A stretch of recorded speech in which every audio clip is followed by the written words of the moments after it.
नमस्कार दोस्तों, आइए हम लोग अब परमेश्वर की राह में परमेश्वर के असीम अनुकंपा और उसके असीम प्रेम को कैसे अनुभूत और कैसे महसूस करें और कैसे उसके निष्काम प्रेम को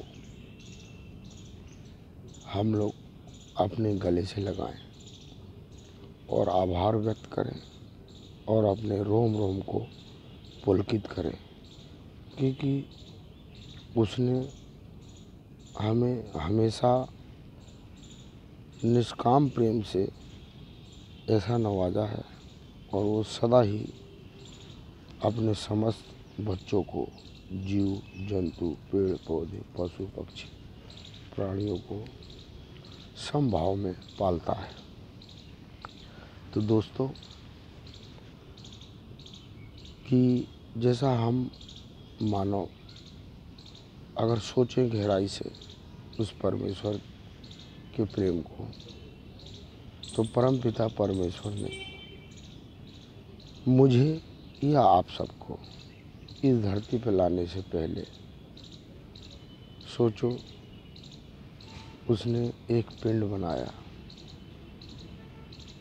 उसने मेरे लिए और आपके लिए हवा की व्यवस्था की, उसने मेरे लिए, आप सबके लिए, उन सभी जीवों के लिए सूर्य की व्यवस्था की। ऐसे ही उसने जल की व्यवस्था की, ऐसे ही उसने भोजन की व्यवस्था की। वो निष्काम प्रेम करता रहा और हम लोग उसके प्रेम को अपने भौतिकता और अपने भागम भाग की ज़िंदगी में उसके इस निष्काम प्रेम को कभी ना महसूस करते हैं और ना कभी उसका शुक्रिया अदा करते हैं।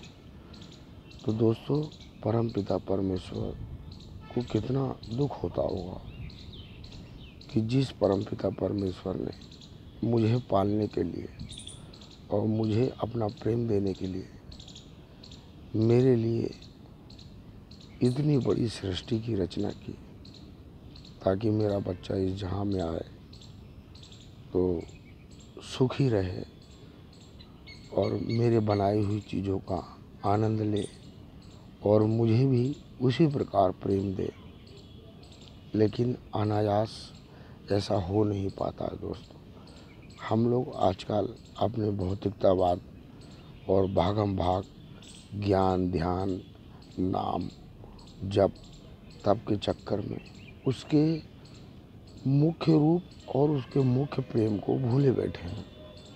तो दोस्तों, कितना दुख होता होगा कि जब वो परमपिता परमेश्वर आपन को इन सृष्टि की आँखों से देखता है और सोचता होगा कि मेरा बच्चा या मेरा चाहने वाला मेरी बनाई हुई और मेरी निष्काम सेवा को कैसे स्वीकार कर रहा है। तो दोस्तों, मैं या आप सब से निवेदन यही है कि परम पिता परमेश्वर की इस असीम अनुकंपा और इस असीम प्रेम को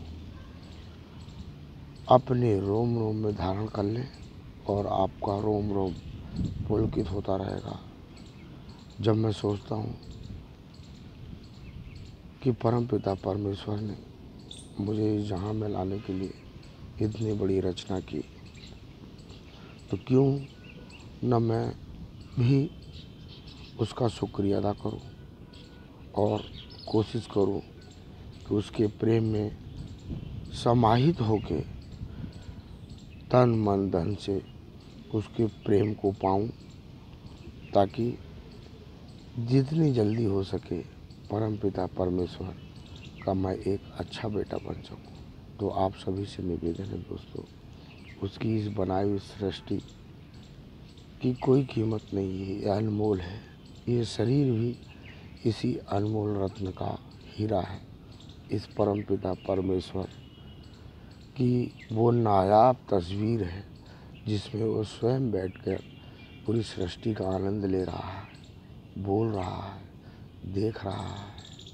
तो धन्यवाद दोस्तों, इस परमपिता परमेश्वर के प्रेम को अंतर मन में उतार के और उसको धारण करके उसका आनंद लो और उसकी इस आनंद में रम जाओ, खो जाओ, ताकि वो तुम्हें जगाए कि बेटा मैंने तो तुझे इस सृष्टि का आनंद लेने के लिए भेजा था, खोने के लिए नहीं। लेकिन क्या करें, उसका प्रेम ही ऐसा है। तो दोस्तों, परमेश्वर की राह में उसके प्रेम की कल्पना, ये तो बहुत छोटी सी कल्पना थी, और अपन और भी बातें करेंगे परमेश्वर के प्रेम का। जय भोलेनाथ की, जय जय माता रानी की। हरि ओम तत्सत।